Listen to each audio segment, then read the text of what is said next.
Welcome to the reading of Genesis chapter 19. In this chapter, we witness the destruction of Sodom and Gomorrah due to their great wickedness. Lot's escape through God's mercy, and the troubling aftermath with his daughters.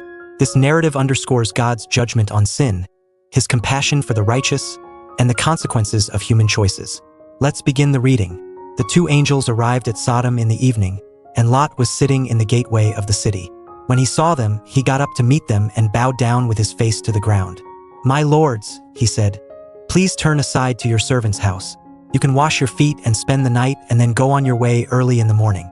"No," they answered, "we will spend the night in the square." But he insisted so strongly that they did go with him and entered his house. He prepared a meal for them, baking bread without yeast, and they ate.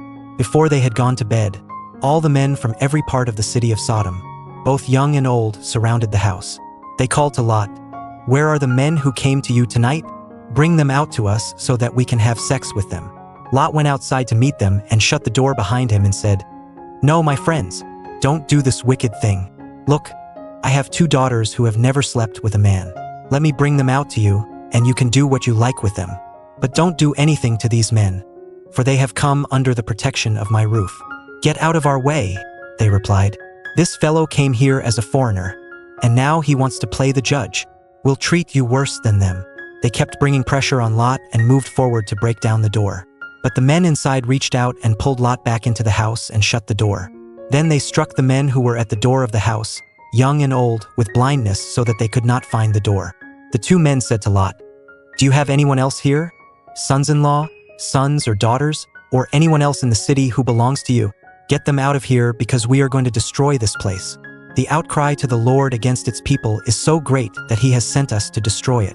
So Lot went out and spoke to his sons-in-law, who were pledged to marry his daughters. He said, "Hurry and get out of this place, because the Lord is about to destroy the city." But his sons-in-law thought he was joking. With the coming of dawn, the angels urged Lot, saying, "Hurry, take your wife and your two daughters who are here, or you will be swept away when the city is punished." When he hesitated, the men grasped his hand and the hands of his wife and of his two daughters and led them safely out of the city, for the Lord was merciful to them. As soon as they had brought them out, one of them said, "Flee for your lives. Don't look back, and don't stop anywhere in the plain.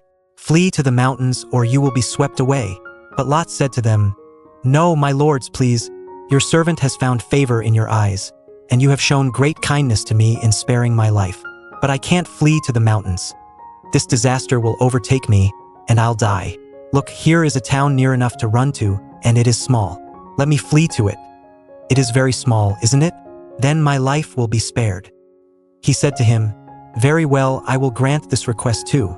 I will not overthrow the town you speak of, but flee there quickly, because I cannot do anything until you reach it." That is why the town was called Zor. By the time Lot reached Zor, the sun had risen over the land. Then the Lord rained down burning sulfur on Sodom and Gomorrah from the Lord out of the heavens. Thus he overthrew those cities and the entire plain, destroying all those living in the cities, and also the vegetation in the land. But Lot's wife looked back, and she became a pillar of salt. Early the next morning Abraham got up and returned to the place where he had stood before the Lord. He looked down toward Sodom and Gomorrah, toward all the land of the plain, and he saw dense smoke rising from the land, like smoke from a furnace. So when God destroyed the cities of the plain, he remembered Abraham, and he brought Lot out of the catastrophe that overthrew the cities where Lot had lived. Lot and his two daughters left Zor and settled in the mountains, for he was afraid to stay in Zor. He and his two daughters lived in a cave. One day the older daughter said to the younger, "Our father is old, and there is no man around here to give us children, as is the custom all over the earth. Let's get our father to drink wine and then sleep with him and preserve our family line through our father." That night they got their father to drink wine, and the older daughter went in and slept with him. He was not aware of it when she lay down or when she got up.